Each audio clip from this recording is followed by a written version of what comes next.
All right. And here we are for another live hangout. Isaiah Paskins, good to see you, man. I'm glad you don't have any girls to FaceTime with today.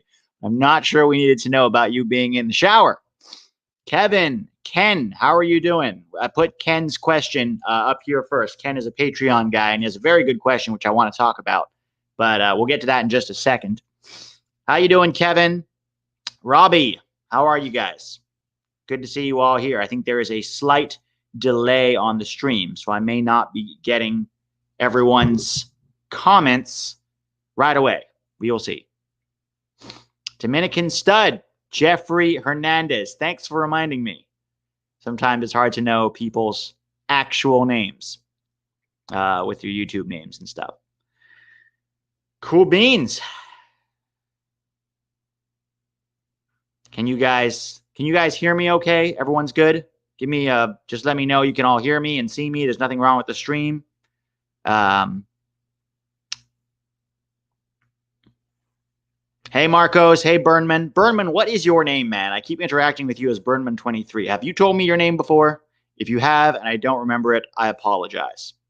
Noah, how are you?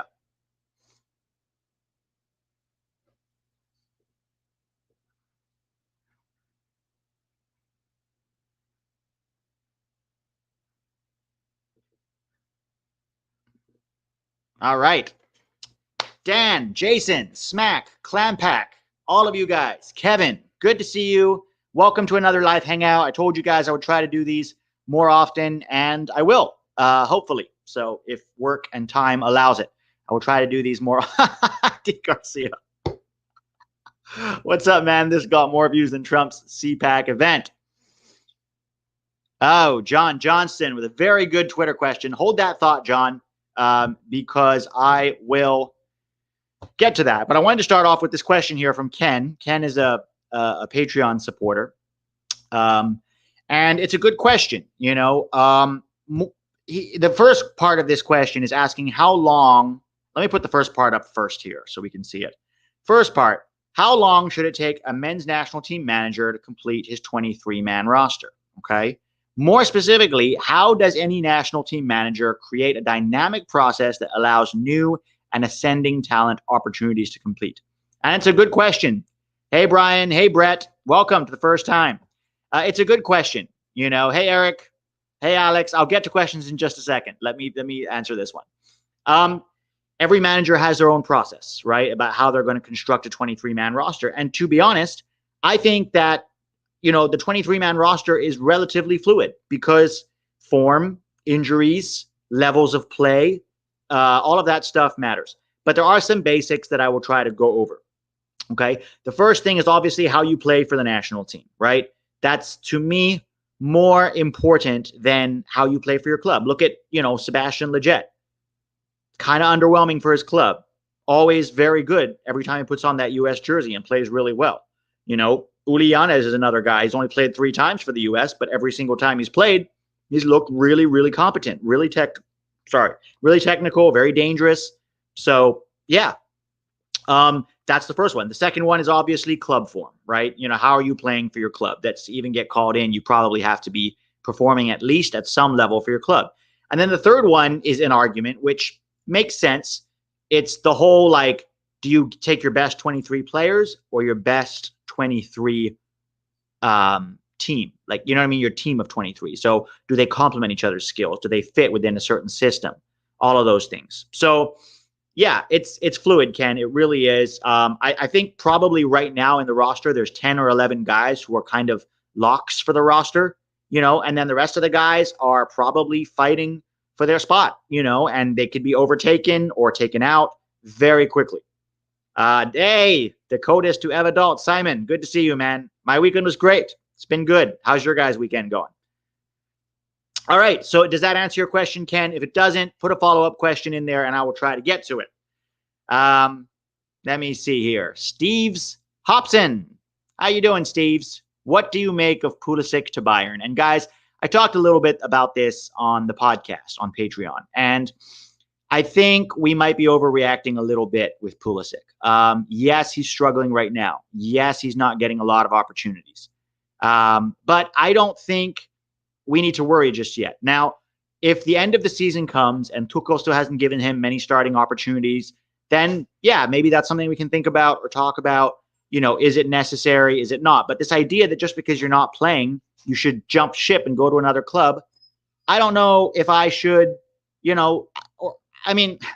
don't know if I subscribe to that theory. I think that Pulisic working hard every day in training and struggling and trying to get his place back is good for him. You don't want any of our players getting too complacent or thinking they've arrived or they've made it, because once you think, it's like that quote, getting to the top is tough. Staying there is tougher. So Pulisic, Dempsey had to do this at Fulham, guys. Remember, every time a new manager would come in, Clint Dempsey was benched or they would send him to the reserves, and he had to work his way back and earn his manager's trust again, and it benefited him, and eventually, by the time he was 28, 29, he was one of the top scorers in the Premier League. So I think we should hold our horses on Pulisic, maybe wait and see what's happening in May or June. Let's sort of evaluate him then.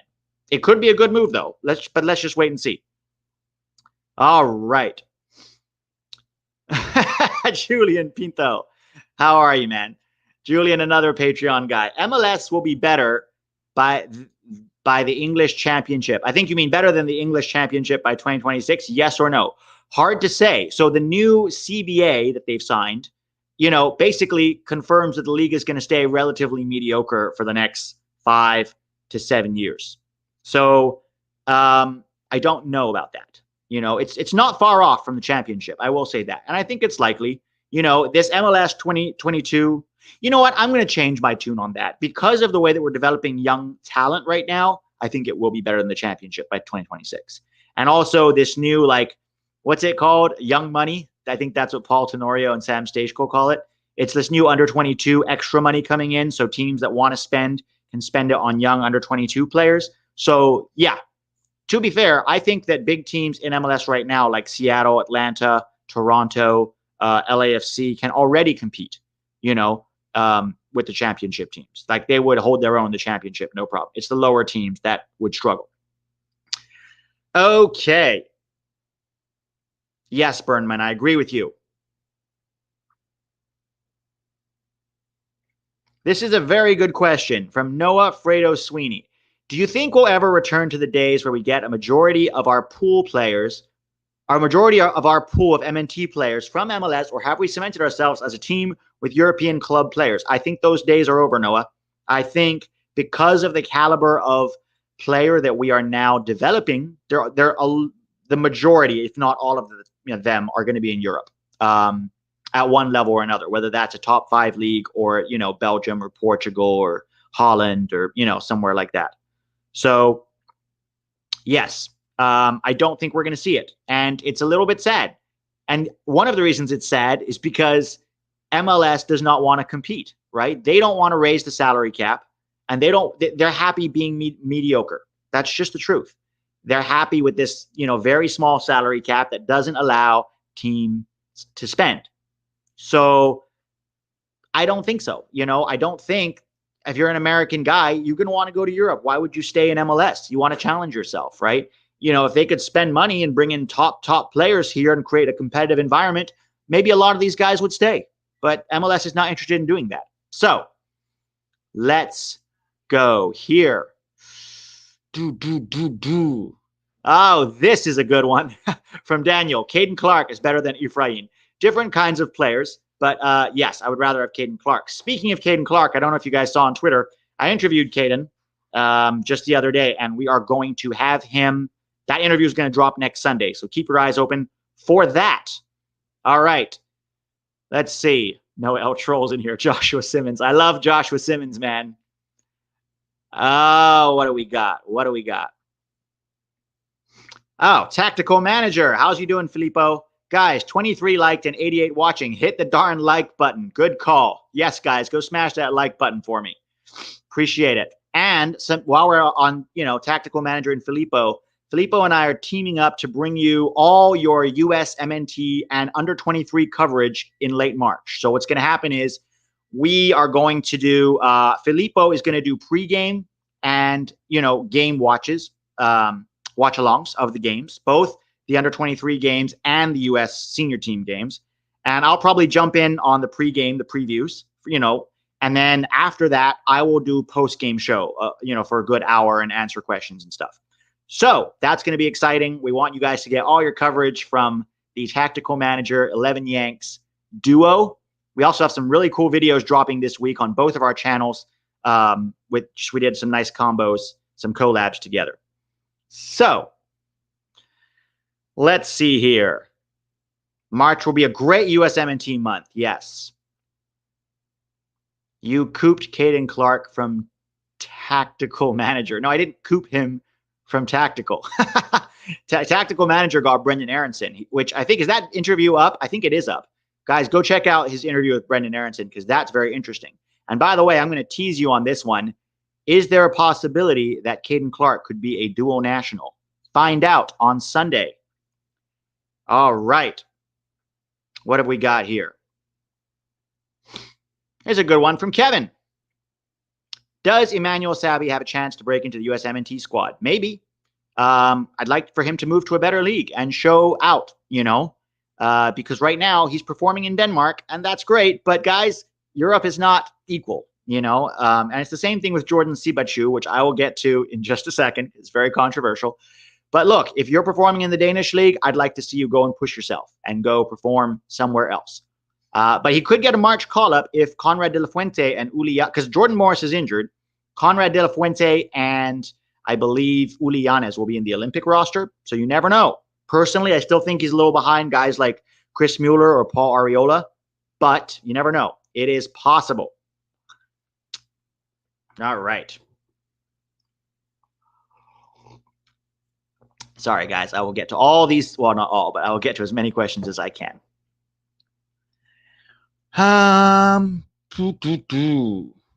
Kaden trying to get himself a call-up. No, I don't think so. All right, from Alex. Do you think Mexico and USA will have a chance to go to the Copa America since Qatar and Australia are officially out? Dude, I hope so. I think it's unlikely, though. It's this summer, right? And this summer, we already have Nations League, Gold Cup, and Olympics. So I think the chances of us forming another roster with, to go to Copa America is not going to happen. Now, after 2022, I hope so. I hope, because remember, we're not going to have to qualify for 2026. So we're going to have 4 years of twiddling our thumbs, playing Nations League, maybe, Gold Cup, some friendlies. Come on, we need some better competition and competitive competition. Okay? So yeah, I hope so, guys. I hope that, that we can go to Copa America regularly. Dominican Stud, thank you, sir, for your support. We should have kept the Copa America as 10 CONMEBOL plus 6 CONCACAF squads after 2016. I dislike playing the Gold Cup while Copa America is right there. I hear you. The only silver lining right now is that teams like Canada and Jamaica are starting to come on the up and up. So that'll be cool. What we want is competition, right? And right now it's the USA and Mexico. And Costa Rica is on their way out. They used to be really big, not so much anymore. So yes, I want us to be in Copa America and Gold Cup. We could play both, like Mexico and US should go to Copa America, honestly, just for that level. And then our B teams can still play in the Gold Cup. And that gives countries like, Canada, Jamaica, maybe Suriname, not Suriname. I'm sorry. What's the team that we beat 1-0 in the quarterfinals of the Gold Cup? That was very, very close. Elroy Room is their goalkeeper. How do I miss that? I don't remember it right now. Okay, if someone put it in the chat box. I think Curacao. Thank you, Christian. Yes, Curacao. Julian, thank you. Curacao is on the up and up. Haiti's on the up and up. Canada is on the up and up, but not as much on the up and up as they think they are. They still have a ways to go. Jamaica, watch out for Jamaica, guys. They are recruiting dual nationals. Dominican Stud, thank you again for your support, man. I really appreciate that. While we're on Jamaica, let's talk about Jamaica a little bit. And there was a good Jamaica question in here from David Nicholson. 11 Yanks. What do you think of a front three for Jamaica of Mikel Antonio, Ivan Toney, and Leon Bailey? Yes, bring it on. Yes, let's get some competition in there. That's a great front three. And it's not just their front three. Michael Hector at the back. There's a few other guys that they're recruiting. Their goalkeeper, Andre Blake, is still very good, even though, he plays in MLS, so maybe people don't rate him as highly. Jamaica could be up there fighting with Mexico and the U.S., for that top 3 spot to qualify. I don't think Costa Rica is going to qualify. They've aged out, and they're not producing young players. I think Costa Rica is a thing of the past. Okay? Andy Garcia says they might get Michael Antonio and Holgate. Yeah, Jamaica, that's going to be really interesting. And guys, people say we're going to walk over these guys in qualifying. If Mexico and Canada and Jamaica present stiff opposition, then we're not guaranteed to qualify either. So we have to be very, very careful about assuming we're just going to qualify. Okay? I heard, who was it? One of these guys on the 343, talking about even if we had San Jose's Americans, we would qualify. No, we wouldn't. I mean, CONCACAF's easy, but it's not that easy. So I don't know if we should just assume we're going to qualify, especially if Jamaica's coming up and Curacao and Haiti are threats and Canada's starting to produce players. I think it's going to become more even. And if they keep this up, great. Let's get CONCACAF to a good competitive level so that we have competitive games to play from 22 to 2026 if we can't go to Copa America. All right. Pete, what do you think of Reina to Man City?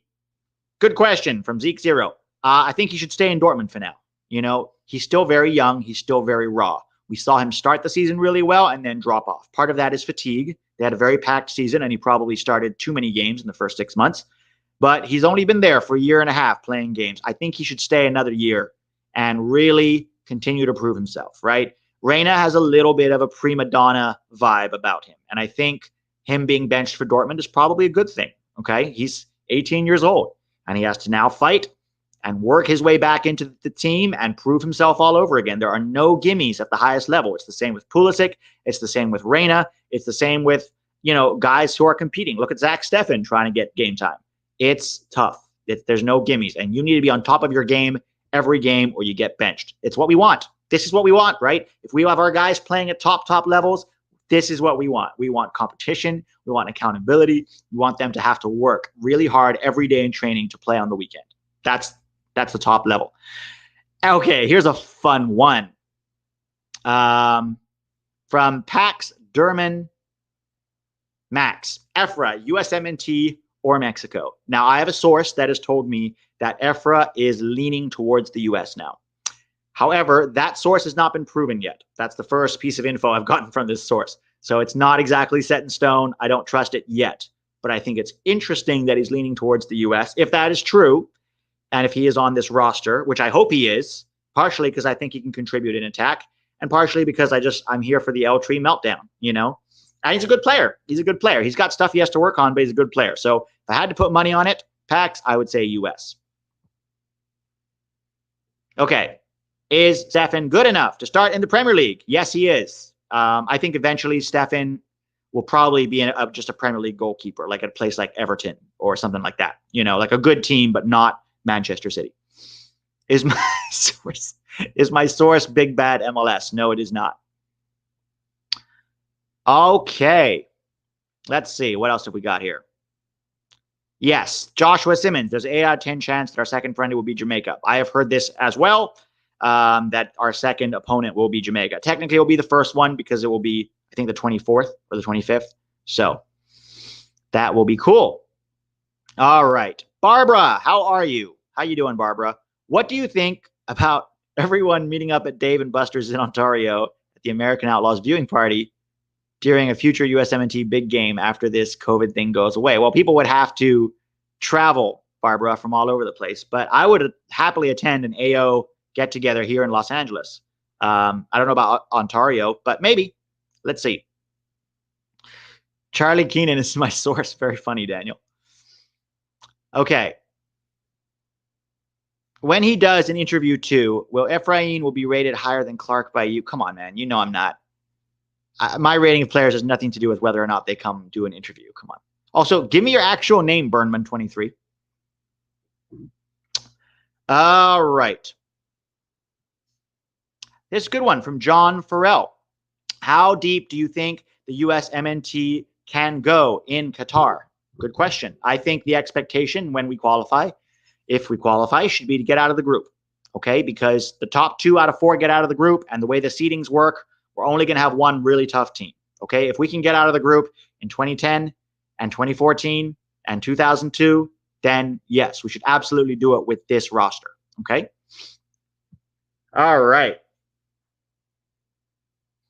Some great information here from David Nicholson. Here are 6 duo nationals to keep an eye on to make their... Oh, these are for Jamaica. Gotcha. Liam Moore, Rolando Aarons, Antonio, Tony, Mason Holgate, and Isaac Hayden.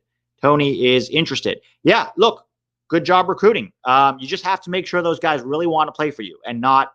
They're just not going to make it for England, so they'll find... You know what I mean? Because when the going gets tough in CONCACAF, which it will, and it's a rough ride, you don't want guys who are just there because, you know, England didn't want them. So...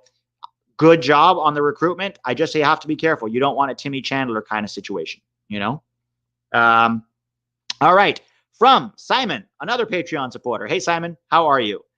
If you're playing Mexico at home in a qualifier, what city are you having the game in? I wouldn't mind it being in Columbus. You know, again, like that's, you know, Columbus, Denver could be interesting because of the altitude. Minneapolis. Some people have said Anchorage, Alaska, which I don't think is realistic. But any of those 3 cities, I would be fine with. All right. Let's see.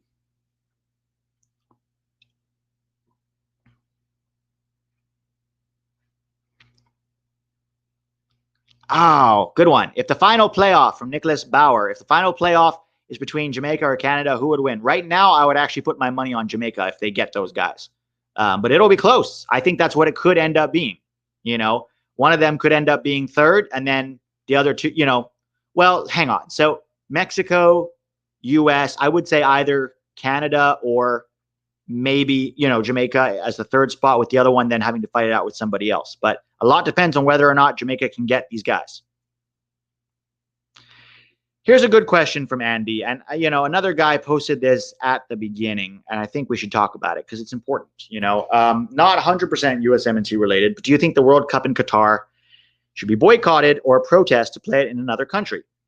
After The Guardian made an update article on the number of deaths. Look, I put this on Twitter, 6,500 people dead. A lot of them Indian, Pakistani, Filipino, and African immigrants, you know. They get there, they take their passports away from them, and they basically hold them there as slave labor. It's really, really sad. The problem is, right now, we're talking about a boycott. If the U.S. decided to boycott, no one would care.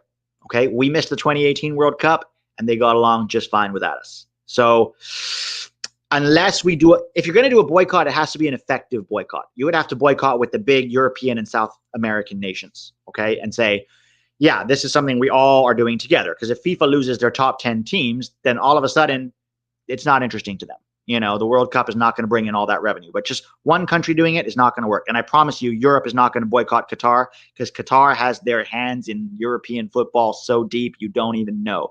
In Paris, in Manchester, in Munich, it is all over the place. They have bought European football. So if the, you know, if we boycott, we could take a moral stance. It's not going to do anything. And if anything, it's just going to hurt the development of the game in this country. So I would only be in favor of a boycott if it's going to be a big boycott with a lot of big teams doing it together. But it's an important issue. And it's something we shouldn't stop talking about because FIFA is really corrupt. Okay? It's really corrupt and it's disgusting. And I wish there was more that we as fans could do about it. Okay? They've basically monopolized the beautiful game and it's really sad. John Doe, don't know who you are, sir, but thank you for your support. Do you think Conrad de la Fuente will ever take over the right wing for the USMNT? Maybe, John. If he continues to develop, why not? You know, he wasn't bad against Wales, and he's still very, very young, so he's got plenty of time. They got plenty of time to develop, you know. So I think so. I think he needs to maybe get out of Barcelona and go on loan somewhere, though, somewhere where he'll play regularly, because it doesn't seem like they're playing him. He's probably going to be in the Olympic roster. So let's see how that goes. You know, let's see how he performs in the Olympic roster. All right.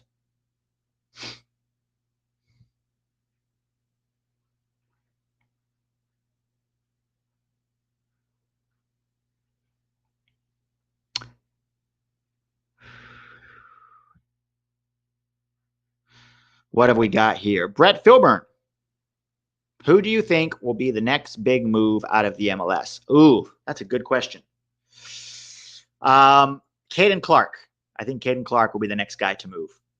That's just my personal opinion. But, those rumors have been going for a while. Let's take Kaden Clark out of it. I would say, that's tough. I'm going to say Paxton Pomykal if he can stay healthy, because I think Paxton is the most complete American midfielder in MLS. He just can't stay healthy. So if he can't stay healthy, it'll be Paxton. All right.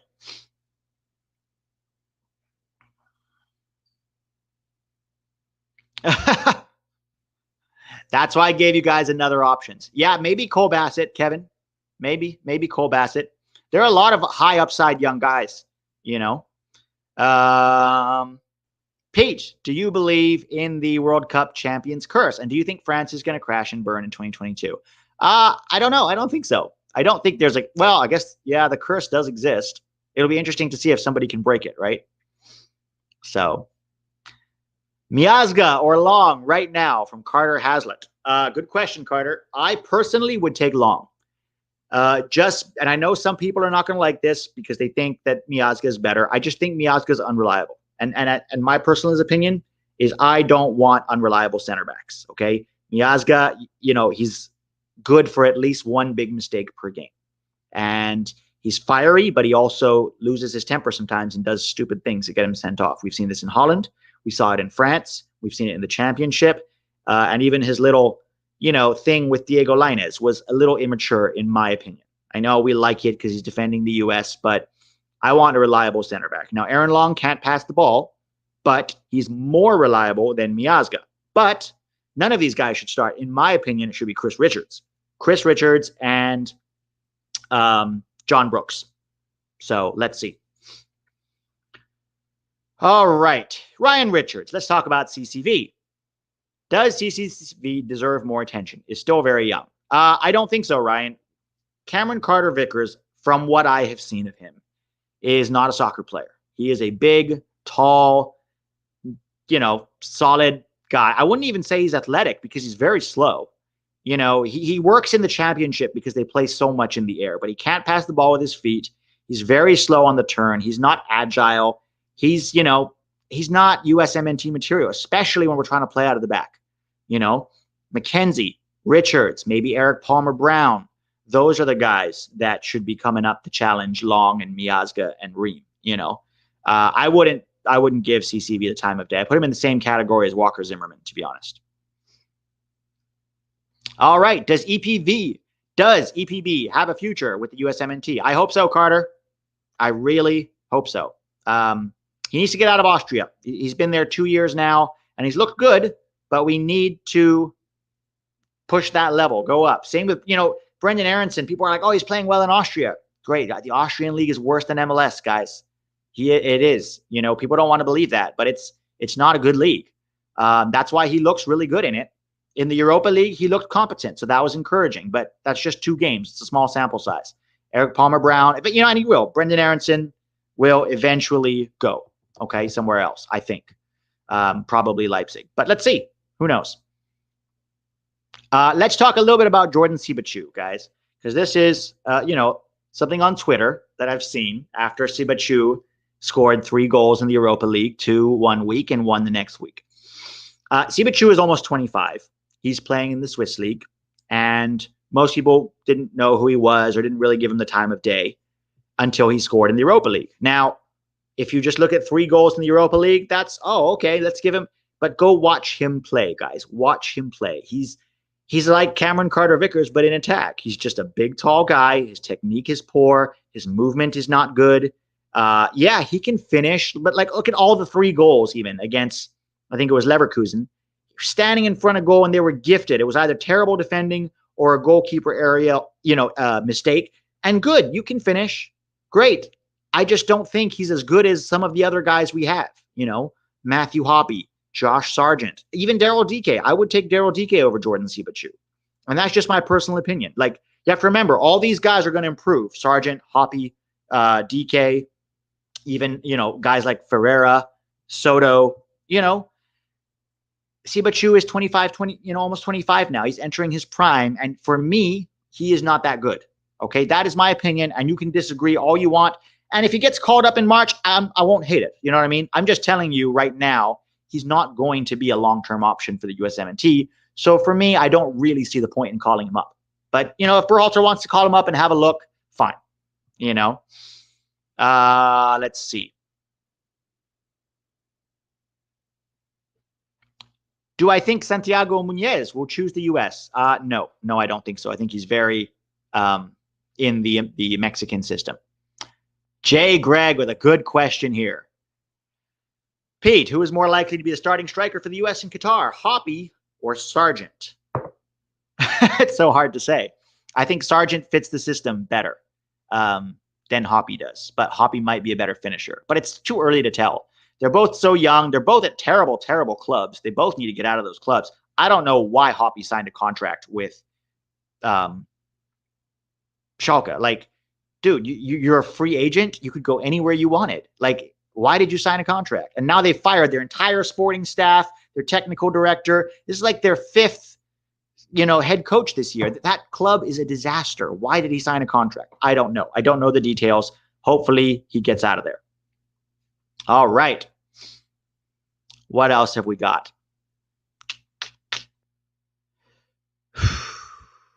Does Zardes, here's a good one.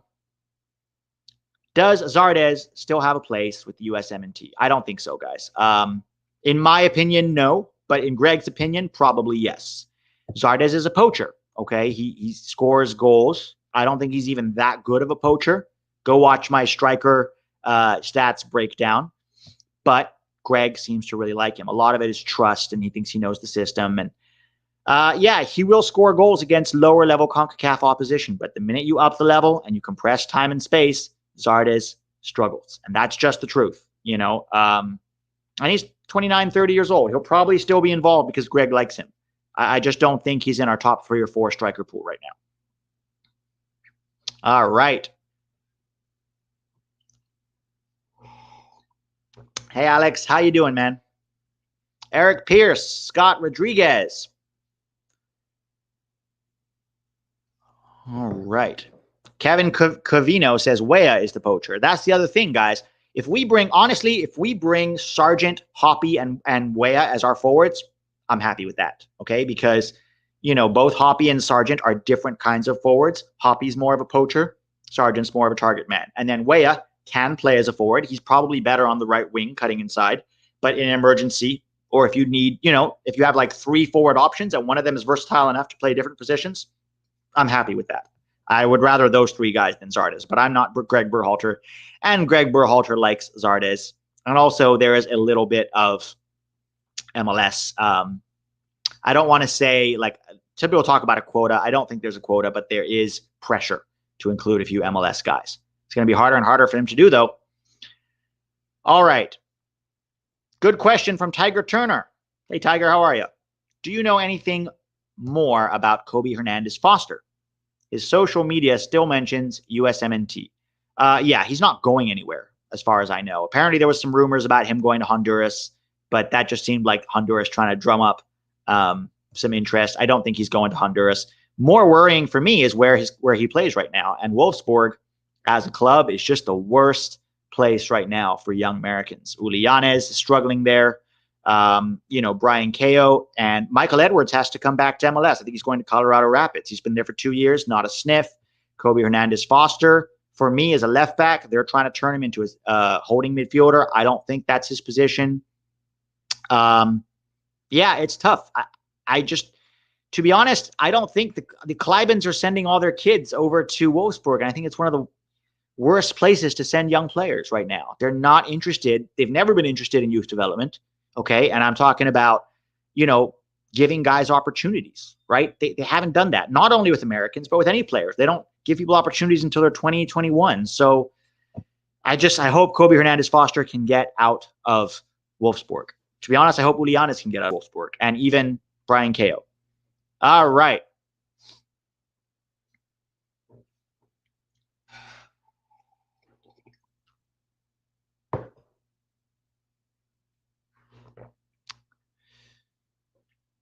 All right. Questions about Pulisic, guys, I've answered at the beginning already, so I'm not going to go over it again. If you can go back and watch the video, and I talked a little bit about Pulisic and his move and his current situation. So like if the question's already been answered, guys, I'm not going to answer it again. By the way, guys, smash that like button if you haven't already. Excited to be here. We do have some exciting news coming up. So we're probably I'm thinking about maybe going to 2 videos a week instead of 1 on YouTube. So that is going to be more work, but a lot of you guys have asked for it and you want to see more content. And I want to give more content too. The problem always is, of course, is time and, taking time off and working on it. But so I will try in the near future, maybe after March, after all these friendlies and, the Olympics and all of that. But that would be cool to see. All right. What else do we have? Mohammed Wasi, good question. Do you think Greg stays if we lose Gold Cup and Nations League? Oh, that's a good question. I don't think he goes. Okay, if we lose to Honduras in the semifinal, maybe. But it's too close to World Cup qualifying. They're not going to let Greg go. The only way Greg is getting fired is if he starts screwing up World Cup qualifying. Okay? Which that's not how it should be. In my opinion, if he lost to Honduras in the semifinal of the Nations League, I'm already have question marks about Greg, right? And so, I think probably partially also depends how he loses. Like if he loses playing really well and, get some bad calls or Honduras gets a lucky goal, but you see the team playing in the right shape, attacking, creating chances, maybe okay. But I have worries about Greg. I do. I have worries about his tactics. I have worries about his in-game management. So he has a lot to prove this year. But because they've trusted him, I don't think they're going to fire him unless he starts screwing up World Cup qualifying. So let's, talk about that later. We'll see how it goes after Nations League. All right. Who would replace Greg? American Soccer United. By the way, another good channel you guys can go check out. I think he's just started. He's starting to do some cool stuff. So go check out his channel, guys. Who would replace Greg? Probably Jesse Marsch. I think Jesse Marsch is probably the best American coach right now. I have some question marks about him as well. But he's still probably our best option. And he has said multiple times that he would take the job if offered it. So I think Jesse Marsch would probably get that job. All right. Let's see. Ken saying Greg still can't trust his starting 11. All right, let's talk about Olympics. Does Jason Chrysler from Ruben, another Patreon supporter. How are you, Ruben? Does Jason Chrysler have a preferred formation for Olympic qualifying? That's a good question. I think he's going to play the same way that Greg plays. Like they want to have continuity throughout the different rosters and throughout the different age groups. So I think probably going to play the 4-3-3 the same way that, Berhalter plays it. And let's talk about the Olympic roster, guys. I have a few concerns about the roster. I think it's so if we get Brendan Aronson and if Efrain Alvarez chooses the U.S., I'm fine with it. But if Salzburg doesn't let Aronson go and what's his name? Alvarez doesn't choose us, I have some question marks about who's going to play in attacking midfield for us. Okay. Because Georgi Mihailovic, not really somebody I want to trust with, breaking down tough defenses. You need very technical, very clever, intelligent players who can play in tight spaces comfortably on the ball. Especially if you're talking about playing Costa Rica, Jamaica, all these guys, they're going to be bunkering. The only team that's not going to bunker in qualifying is Mexico. So I'm not sure about those attacking midfield. I'm happy with some of the attacking options. If we get Soto and De La Fuente and Yanez, great. Johnny Cardoso, I hope so. Kaden Clark is on the provisional roster. Yes, I hope he gets called up. I don't think that's going to happen. I think they're going to go with sort of guys that they trust and, tried and proven players more. So I have some concerns about this roster. I also have some concerns at center back. Miles Robinson and Mauricio Pineda, maybe Abubakar Keita from Columbus Crew. There's some question marks there. To be clear, I think we should qualify. There's no excuse why we can't qualify, guys, because we're so much better than everybody except Mexico, who is going to have all their first choice under 23s there. And that's the thing we have to remember. We're going to be bringing our C team, and Mexico's bringing their first team. I think the only guy they won't get will be Efrain Alvarez at Ajax. All of their under 23s play in Liga MX except a few guys. There is Diego Lainez at Betis, who's not playing, so I think they'll likely get him. There is Gerardo Artiaga, who plays in Genk in the Belgian league. He's not actually playing. They've benched him, but he might be there. Angel Gomez, Boa Vista guy, did play when he first got there, and then they realized very quickly how he wasn't that good. And, you know, he's been benched since. So maybe Pizzuto from Lille. He's not playing either. But I think they're more likely to go with their Liga MX guys. And those are their first team. So it's going to be tough. All right. Joshua Simmons.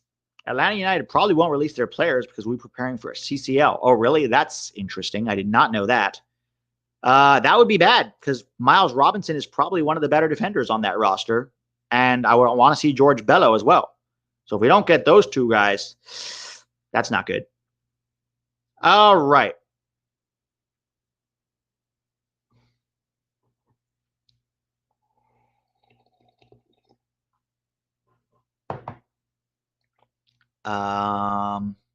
Alex is saying Artiaga is a starter. Is he?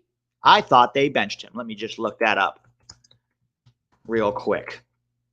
I don't think he starts anymore. I think he did start for a while, like for the first couple of games, and then they benched him because he wasn't that good. But I might be wrong here. He has played 14 games. My bad. All right. Alex is right. I don't know if he's a starter, but he's played 14 games this season. But is 14 games that much? I don't know. Maybe that's not that many. Let's see here. How many times did he play 90 minutes? He only played 90 minutes 5 times. It seems like he came on as a sub quite a few times for them. So 1, 2, 3 times he started. 1, 2, 3, 4. Yeah, no, he's pretty much been on the bench most of the time. He's played their last 2 games as a starter, so maybe he's recovered his spot. But he has spent most of the season as a bench guy. All right. Let's see. What else have we got? Lainez is not a starter, man. Lainez is not a starter for Betis. Don't even try. Don't even try. All right. From J. Greg, who is currently the best USMNT player in your opinion? McKennie is the most informed right now. For me, it's hard to say who's the best. You know, they're young. They're like Pulisic and McKennie are at a higher level, in my opinion, than Dest and Musa right now. Even though Pulisic is struggling as far as his actual ability. Just my opinion. All right. What have we got here?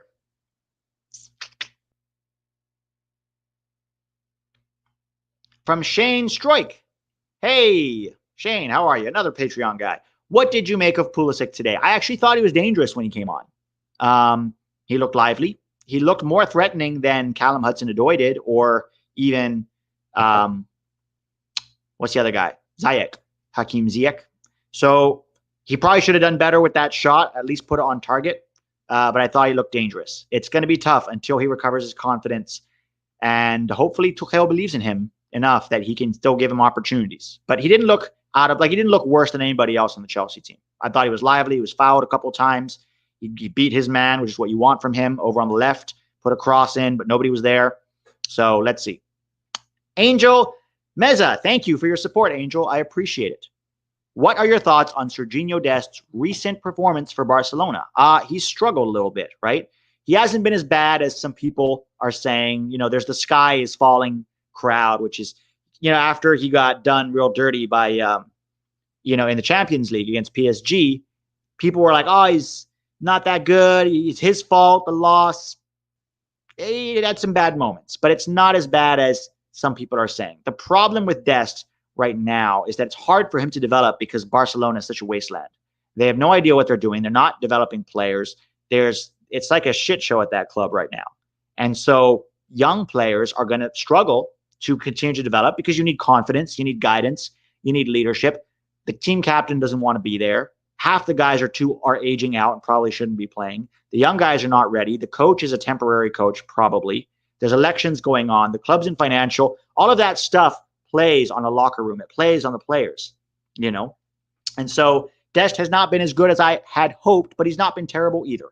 Ups and downs, guys. Young players are going to go through ups and downs. And, you know, that's just part of the growing process. It's part of the learning process. But we have a fullback playing regular minutes for Barcelona. When have we ever said that before? Never. So I'm fine with it. I'm fine with him going through the rough moments. With all of them, Reyna, Pulisic, Sargent, Hoppy, they're going through rough moments. They will come out stronger. This is good for them. I'm very optimistic. All right. What else have we got? Let's talk about Jake Bond. Should Horvath move to a championship side to develop? He needs to move somewhere. He needs to go somewhere where he will be the starter and play. Come back to MLS if you have to, Ethan. His contract is over this summer, so almost for sure he's going to move. All right, what else have we got? Did you see Adams' game versus Gladbach? He was a beast in midfield. Yes, he was. Yes, he was really good. He was playing that central midfield role. I've never doubted Adams. I saw a tweet from Scuffed a little while back saying that he's reached his ceiling. No 21-year-old has reached their ceiling, guys. That is just patently false. He will continue to develop and grow as a player, but he's already so good.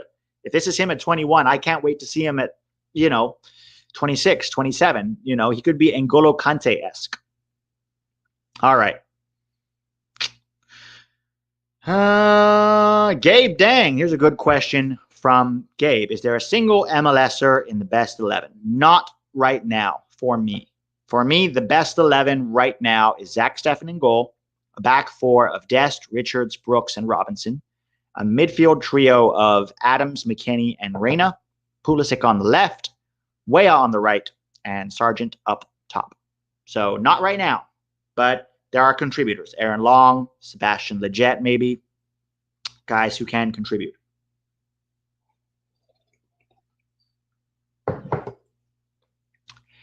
All right.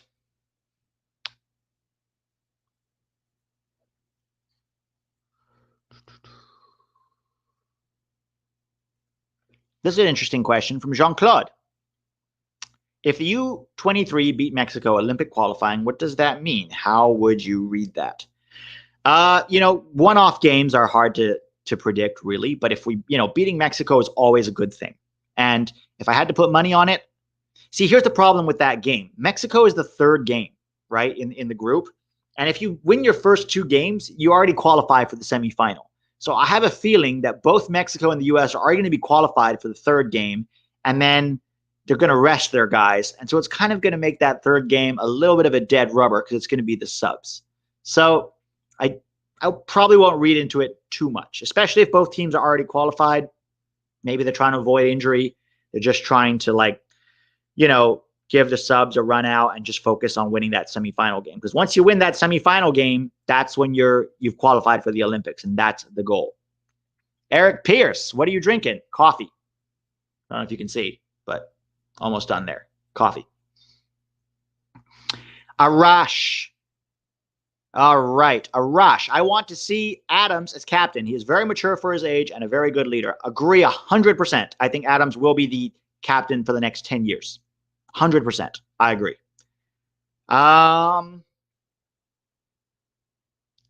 There was a good question that I saw back here.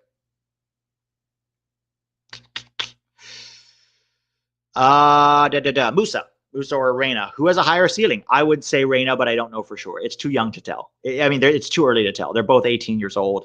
It is just so early to tell.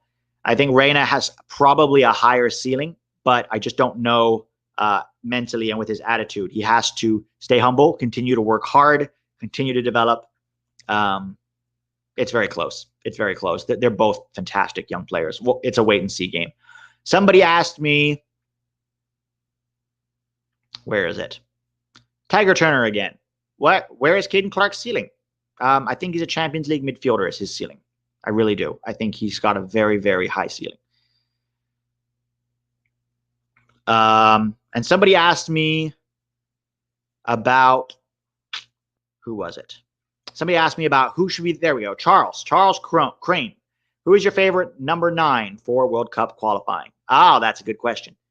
Right now, I would say Sargent, but I want to see in March, I want to see Sargent start one game and play the full 90. And I want to see, or maybe switch it off, I want to see Sargent and Hoppy. I'm also open to seeing Tim Weah. Right now, I'm very open, but I think it will be one of those 3 guys. I want to see them in March. I want to see them how they, play within the system. If Sargent looks different playing with the U.S. than he does playing for Bremen, can Hoppy, with his first cap, does he have the swag to lead that line? I think he might, but I have to wait and see. Weah could also do it. So I'm open. Right now, I would say Sargent, but I'm very, very open. And look, if Siebatcheu comes in and scores a hat trick, I will eat crow, and I'm happy to do that. I'm not the expert, guys. I just give you my opinions, and I know some things about soccer, but I'm not the Kleibens, okay? My way is the way, the truth, and the life, okay? That's just not me. I give you my opinions, and I'm wrong sometimes, like everybody is, So I could be wrong about Siebatcheu, and when Siebatcheu, if he becomes the number 1 striker and scores 50 goals, I will eat crow very happily. Dominican Stud, you are on fire, sir. Thank you. Does defeating Mexico at the 2002 World Cup trump all the other times they kicked our behinds? Yes, I'd say so, man. First of all, we stopped them from getting their 5th game, El Quinto Partido, which is a huge source of obsession for them, right? That 5th game, they never got to a 5th game at the World Cup. And to knock out your regional rival at a World Cup is just the greatest thing in the world. So yes, in my opinion, but we've also beat them many other times, right? It's not like that was the only time we beat them. It's funny. L3 fans try to act like they've been dominant for the last 20 years. They actually haven't. It's been very back and forth, winning gold cups, topping our group. They all convenient, when L3 fans talk about the World Cup, us missing the World Cup, they conveniently forget that we rescued their asses in 2014 with Sanzusi's header. If Sanzusi doesn't score that header, Mexico doesn't go to the World Cup. Like, that's nuts. And then they couldn't return the favor and beat Honduras for us when we needed their help. But then they're happy to mock us for not making the World Cup, which I suppose is their right. They don't want to give us charity, and that's fine. It's a rivalry. But they conveniently forget about that Sanzusi header all the time. And I always like to bring it up to them whenever they say we missed the World Cup. I just say Sanzusi says you're welcome. L3 fans are fun. Okay. All right.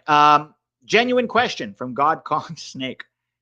Has Hoppy done anything after that run? Have you watched Schalke games? The guy he's a poacher, okay? He's not going to get chances. You have to give him chances, or at least a half chance to score.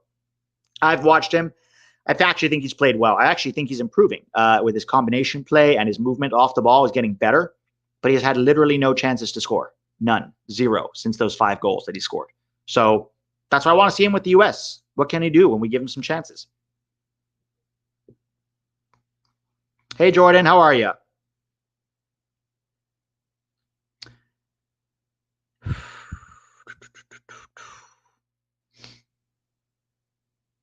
Who is the most overrated player in the squad? Matt? John Doe. Hello, sir, and thank you for your support. I'd like to know your real name if you want to give it. If you don't want to give your real name on a public forum, that's fine. But thank you. I appreciate it. What does MLS look like in 10 to 20 years? That depends very much on what MLS wants to be. They have a chance in the next 5 years with the World Cup coming here to stop being mediocre, to stop playing Mickey Mouse ball and having this ridiculously low salary cap. If you want to make an argument for a salary cap, I'm fine with it, but it can't be this low, okay? And you need to stop telling teams how they can spend their money. Make the salary cap $30 million and let teams spend it however they want. If you want to buy Lionel Messi and give him $25 million a year, fine, do that. And then surround him by college scrubs. That's your choice. If you want, the DP rule actually hurts the league more than because teams end up spending 17, 18 million on 3 DPs, and then one of them goes down injured, and you've just lost a fourth of your roster right there.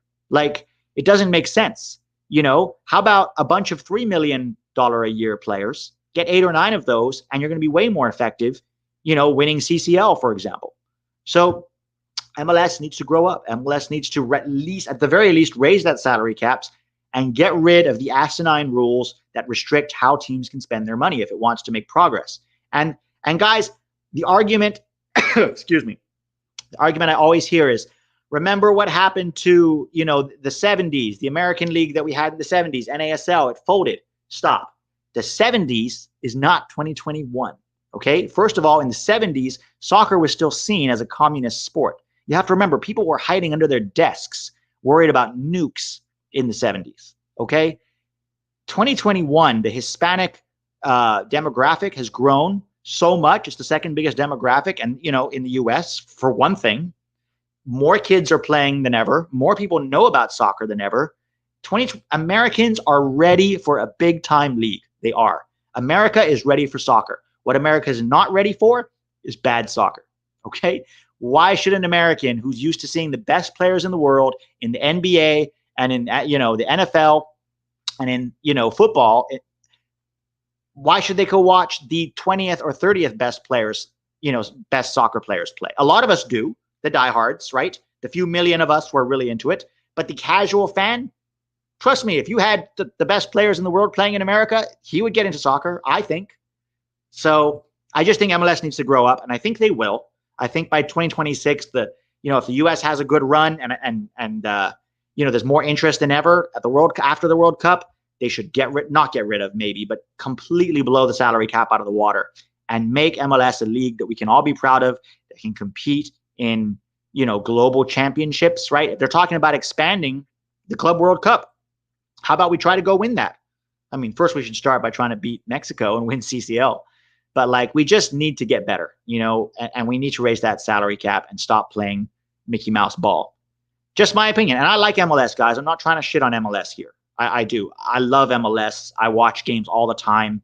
And I want MLS to get better. It's just so frustrating when you have all these billionaires who own teams who give $500 million to Patrick Mahomes, but won't spend $2 million on a good, midfielder for Dallas. Anyways, I don't want to get into this because I will go off on billionaire owners who want to keep soccer small time in this country.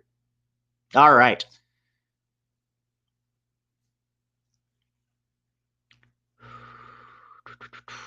I've talked about Jamaica already, Preston. Let's see. Adam, I hope so. I hope so about Hoppy. John Doe, thank you for your support, sir. I appreciate it. Okay, Alex Berger, here we go. Let's talk about Otis Howie after I drink. Sorry, I only have a few more minutes, guys, and then I got to go. But this is fun. All right, Otis Howie. I like Otis Howie a lot. I think he will be in the March roster. I hope he'll be in the March roster. And I think he's fighting it out with Cardoso for Tyler Adams' backup.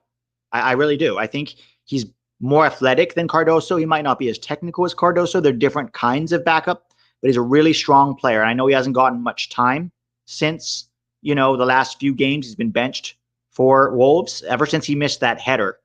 I think they have a grudge against him, but he's young. He's 19. This is, again, now he's going to have to fight, work hard again, try to get back into the team. But I think he's got a very, very high upside. I think he may end up as a central defender, if I'm being very honest, a ball-playing central defender. I think that's where he'll end up long-term. But I'm fine with him playing in midfield for now and continuing to hone his craft and develop his game. So, yeah, I'm very high on Otis Howie. Very high. How we find you on Patreon. Go to any of my YouTube videos. I put the link, Aaron, in the I put the link just under the YouTube in the description. So, or just go to Patreon and search for 11 Yanks. I am there. By the way, guys, on Patreon, we have 3 options now. When I started, we just had a $3 option. We now have a $1 option for people who just want to help support the channel. And I really would appreciate it, especially when I start going to 2 videos a week. I'm going to need your guys' support. And then the $3 option is still there, where you get audio, video, and private Q&A. And then we have an $8 option too, which will include a discount on merch when we start producing merch, which is going to be this June. By the way, we're going to come out with some exclusive USMNT/soccer merch. Owen Jones, what is Patreon? It's like a site where you can Patreon. You don't know Patreon? Basically, people can. I put more content. I put more videos, more audios, more stuff on Patreon, and you guys pay a monthly thing. Right now it's $1, $3, or $8 to help support, not only to support the channel and support what I'm doing with the YouTube, but also to get extra content. And if you're an $8 Patreon, to even get some discounts on merch. So go check that out, guys, if you can. And if you can't, I totally get it. Let's talk. What should we talk about now? Nicholas Bauer. MLS should stop mating. That's hilarious. Joshua Simmons. Patreon is like OnlyFans. Yes, except I don't get naked on Patreon, Josh. For Nicholas Bauer, MLS should keep naming teams. Stop with Inter Miami and Charlotte FC. Yeah, I kind of agree. That's a good one. I think you should, like LA Galaxy. That's an American sports name, right? Vancouver Whitecaps. Look what Montreal did. They had Montreal Impact, a great name, and now they went to Club de Foot Montreal, trying to be more relevant globally. Guys, you're not even relevant in America, in MLS. You're barely relevant in Canada. Forget trying to be relevant globally. And changing your logo, that's not going to make you relevant. What's going to make you relevant is winning and getting top-notch players on your team. The only time that Club de Foot Montreal was relevant was when they had Didier Drogba and they were competing for championships. Okay? So this is a very strange thing in MLS where they think changing their logo is going to make you more relevant. It doesn't. It's nothing to do with that. Nothing. Okay? What makes you relevant is winning games, getting your fans to support you, right? Engaging with your fans, getting top players in, and winning games and winning trophies. That's what makes you relevant. I'm not going in on Montreal. I just think it's funny that they went from Montreal Impact to Club de Foot. All right. Will the USMNT get Efrain Alvarez from Mexico? My sources tell me that yes, he will. He's leaning towards the US, but I don't. It's a new source, guys, so I can't confirm that. All right, it's a maybe, but I have a feeling he's leaning towards the US.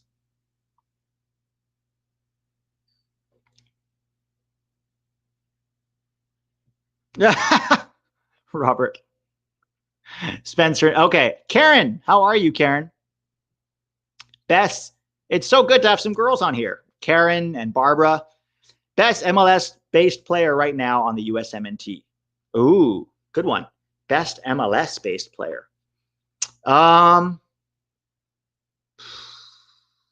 you talking about the youth teams or are you talking about the full team? Because if you're talking about the senior team, I'd say probably Sebastian Lletget, just in terms of his performances for the U.S. Aaron Long is there. Kaden Clark. Don't sleep on Kaden Clark, guys. Kaden Clark is going to have a really good season, I think. And Paxton Pomykal, too. If Paxton Pomykal can stay fit, I think those four guys would be my answer right now. Obviously, there's Jordan Morris, but he's injured, so we will see. Hopefully, he comes back. All right. Yeah, Karen, tell us. It must be fun having a name like Karen nowadays, right? You're just a normal person going through life, and all of a sudden your name gets associated with, terrible middle-aged women. Okay. Whew. All right, guys, 3 more questions, and then I will get out of here. I hope I haven't missed any questions that are... all right. You think Cameron Harper will get minutes in New York? I think so. I think the kid's got a high upside, but I have not seen him play, so I actually probably shouldn't say that. I've heard he has a very high upside. Sources I trust who have seen him play says he has a very high upside. I have not seen him play, so I am reluctant to comment. Does that make sense? I don't want to just spew nonsense if I haven't watched a player at least 3 or 4 times. Let's see. Good question from Jake Muse. Do you think Oscar Pereira can start up the Orlando Academy like he did in Dallas? I hope so, but that would be a good question for Filippo, of Tactical Manager, because he works in Orlando and he's actually chatted with Oscar, so he knows more about that situation than I do. Guys, let's be nice to Karen. Jesus. We finally get a girl on this chat, and you guys are mocking her already. We love you, Karen. Thank you for being part of this chat.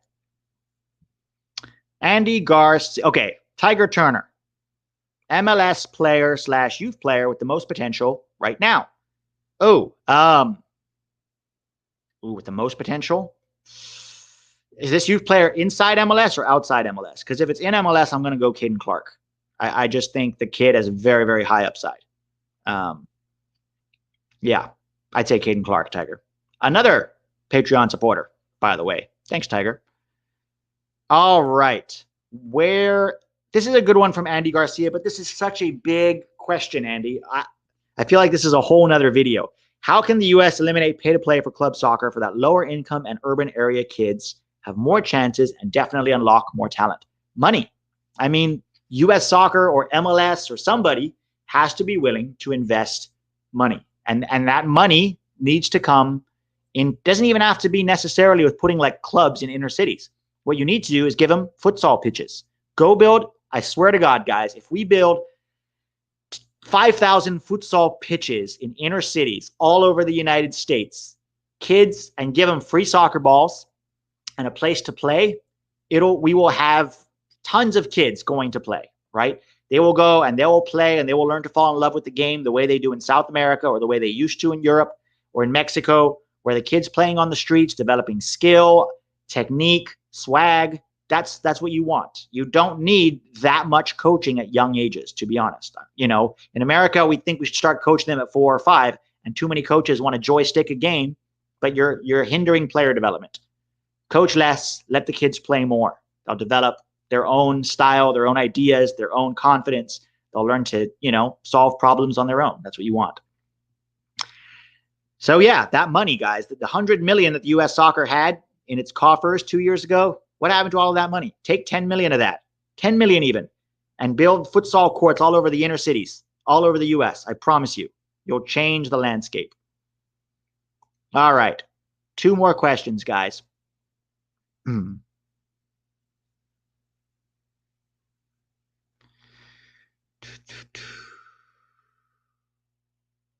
From Dominican Stud, how would the USMNT look like with key players injured? So let's say the starting 11 that I gave you guys earlier, let's say they were all injured. Here's how I think it would look.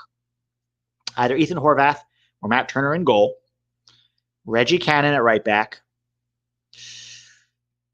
Sam Vines at left back, Mark McKenzie and Aaron Long at center back, Owen Odasawi at holding midfield, either Odasawi or Johnny Cordoso.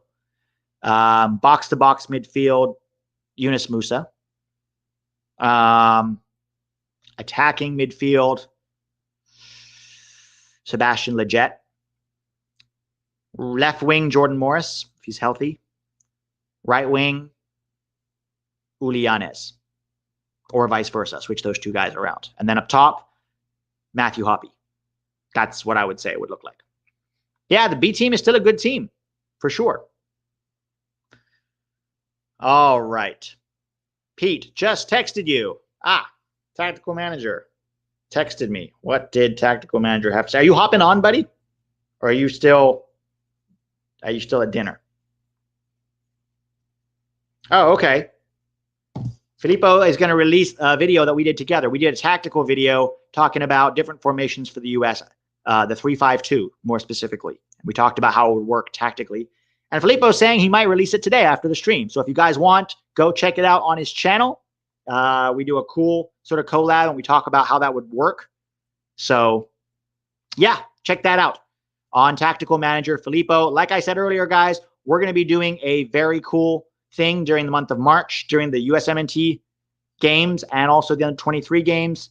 We're going to be collaborating to try to bring you all the coverage that you need from those games. Filippo will be doing live streams, like, hangouts during the games. And then after the games, I'll be doing post-match breakdowns and stuff like that. So do that. It's Krish. Last question, guys. Realistically, what are our chances of making it to the World Cup semi-stages? If we keep going on the path we're going on now, the chances are high that in 2026 we'll be able to do that. So, Mash Bro, what are you doing? Quit spamming stuff, or I will put you in a timeout. Boom. There we go. All right, everyone put F in the chat.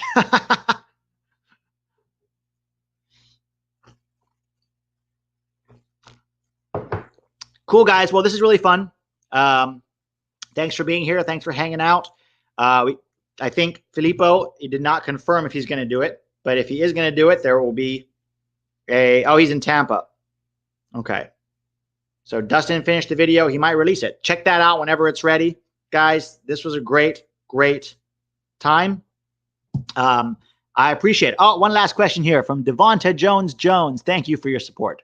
By the way, all you guys who, put the money in the chat, the donations, I really do appreciate it. I can't tell you enough how much it helps me. Do you think the Brazil League was rigged? Dude, I have no idea. That would be a question for Filippo. Filippo, could you answer this question for me? Is that yes for him? You want to hop on real quick, Filippo, or not? Oh, he says Brazilian League is rigged. Oh, no. So according to Tactical Manager, he's Brazilian, Filippo, it is rigged. So that sucks. Tactical Manager just released the collab. Hey, Dustin. Dustin is part of Tactical Manager too, right? Aren't you like the producer or something, Dustin?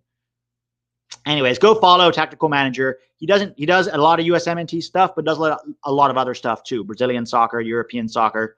So he's a really great follow/subscribe. Guys, this was really fun. Have a great rest of your, I guess, Sunday night for most of you. Tuesday, I think tomorrow. Okay, so tomorrow they're releasing both the second opponent for March and also the roster, hopefully the Olympic roster. And Filippo and I will be breaking down that roster together. So yeah, check it out. March is going to be fun, guys. I cannot wait for it. Have a fantastic rest of your day. We'll do this. We'll try to do this more often. And if maybe we'll be able to get to 2 videos a week. Let's see. You guys have a good one. Thanks for hanging. I will talk to you all soon. Bye now. First opponent, Owen, is Northern Ireland. Bye, everybody.